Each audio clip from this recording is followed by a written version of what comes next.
Right then, welcome to this evening's hit and run. First casts are out, first bite is happening. I'm up on the rocks.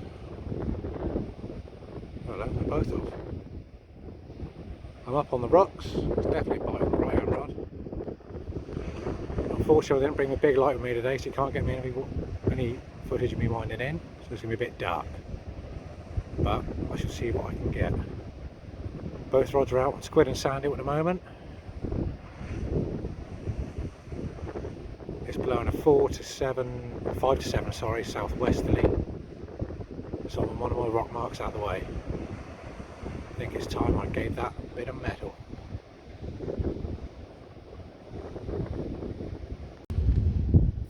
Right then. We're anti-climax. I lost that one in the rocks. I think it was probably Neil. Give me slack line in the bite. And it was gone. Bit of a bugger, but never mind. We'll re-rig and we'll go again. As I said, I'm on the rocks. There's a high ledge mark out the way of the wind. Tide's running from my left to right. I've got a massive drop net with me just in case. Right, rigs are very simple, the good old fashioned 6 foot pulleys with a single 8/0 big mouth hook. Or big mouth extra I should say. 12-pound rotten bomb with an imp. And it's the 150-pound line straight through the pulley rig. The figure 8 knot in the middle to keep the swivels and knots down sort of thing. Make it a little bit cheaper, a little bit more pocket friendly.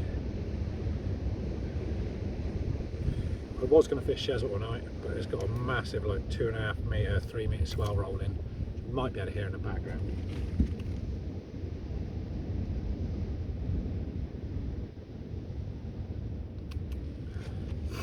Right, one of the things I'm not doing tonight is setting my ratchets, because I found the last few sessions, conger, if they take the bait on the ratchet, they will spook off because of the ratchet. I think they'll hear it or feel it down the line, and they'll just drop the bait. God, blow that bait, stop the one way. Yeah, there it is, right. Speaking of baits, I've got sandhill, herring, some squid, sandhill left last time, so they're a bit manky, but they don't seem to bother the eels up here, so 2 or 3 at a time. Let's go 3 this time. Excuse me. 3 eels and a slipper squid, whipped up with some heavier elastic. There's no messing about, heads on, tails off. So I'm wanting three whole eels together. If you drop it, they unwind together. I'm rushing, I'm all excited. Get the first fish.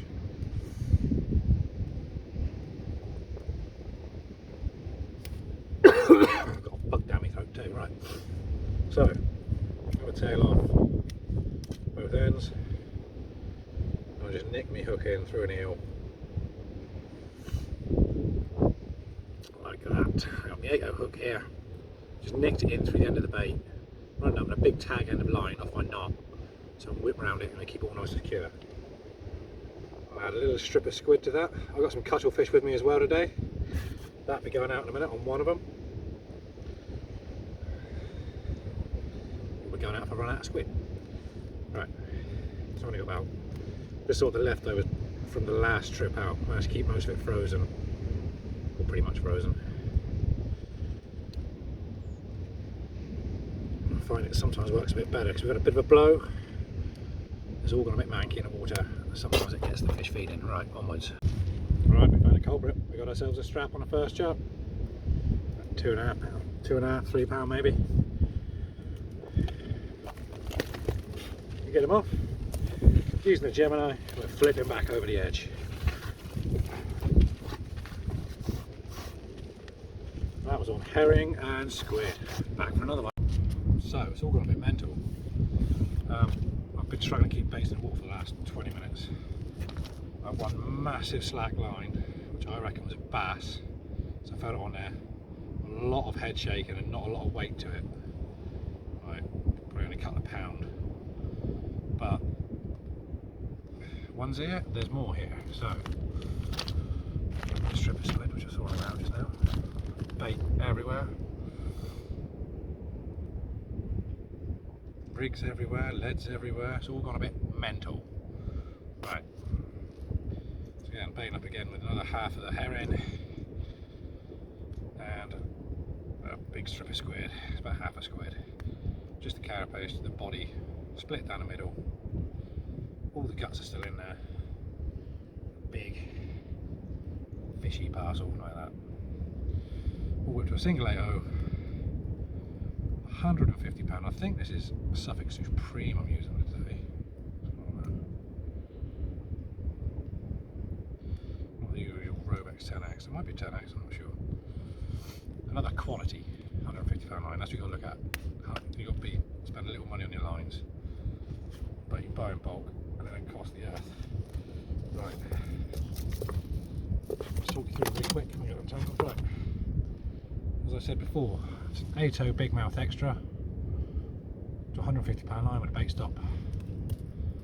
Figure 8 knot in the middle. Going down to 2 beads, a large swivel, create the pulley, an imp and a rock release of your choice.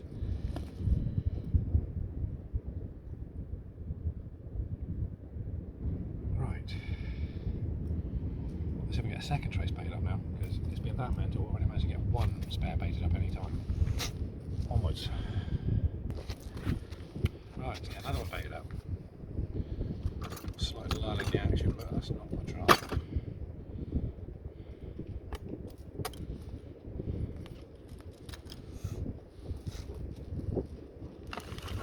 I've only been here an hour and a half. So I've had one lost eel, one landed eel, one landed strap. I've lost a bass.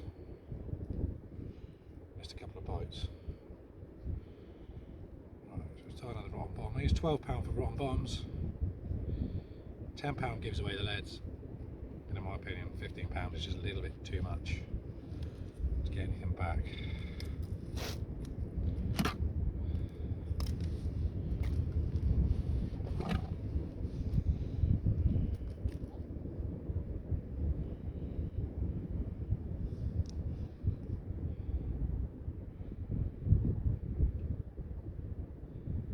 I used to make all my own leads, but I just don't have time nowadays, so I just buy them in bulk off eBay.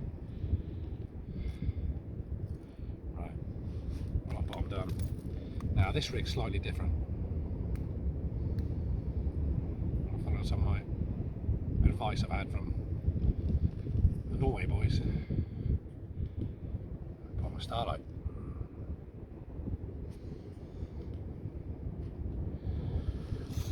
So let's see what that does. When I put that out with a big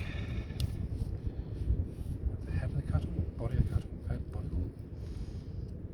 Yeah, what I'll do, take another lash off that side of the cuttle.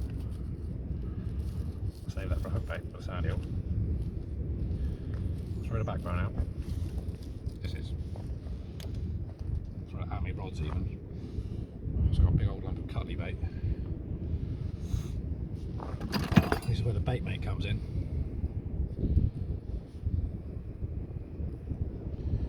I put it on there and just start winding it straight. I don't use this thing very often, but big lumps of bait like this, it's like quite a big lump of cuttle, to say the least. Bind it on there, squeeze it up. I'll show you in a minute, make a big cuttle cigar.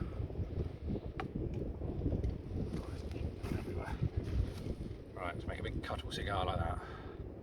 This is the largest bait mate they do, the specimen size. So it's a big old lump of bait. Right, I'll get my hook. Slide the starlight up. Work it down through a couple of times.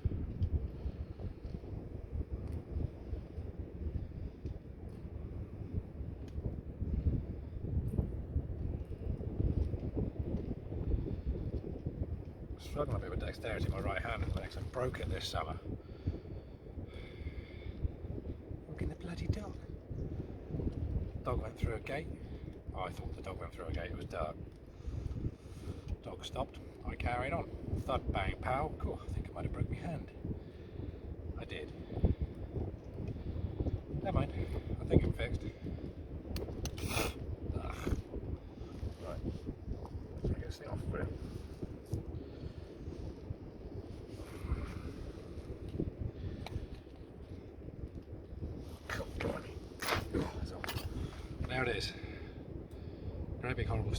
cutter one there was all in my hand too. Right, so slide the starlight back down to the top. Let's see what that does.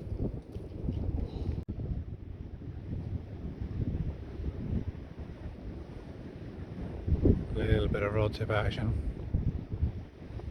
You get quite a lot of pulsing up on these rock marks because you get the kelp fronds rubbing on the line. There's quite a lot of weed floating in the water as well.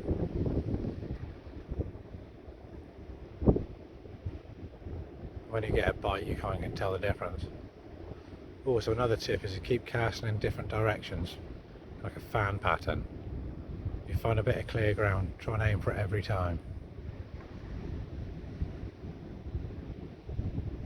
Both have seen it dried up now. I'm halfway down a tide, but I have cast slightly further right this time. So in a second I'm going to recast, make sure it goes left, and try and get back into the spot where I was getting all the bites just now.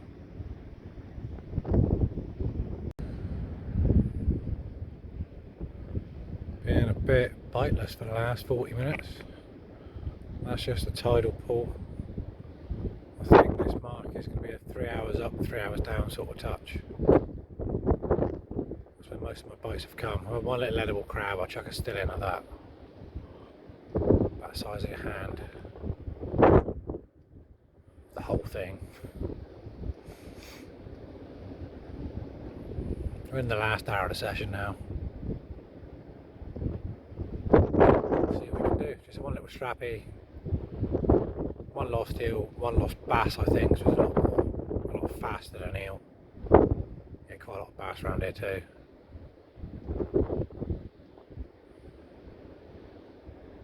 And yeah, I'm surprised I've not caught a tabby cat yet. Maybe.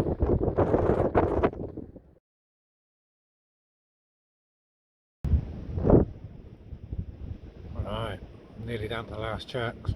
Chucks.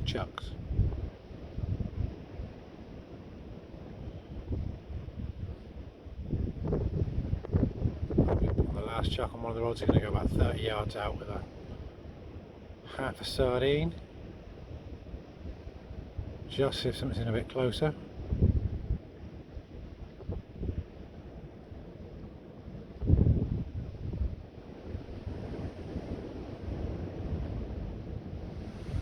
I'll have to look at that.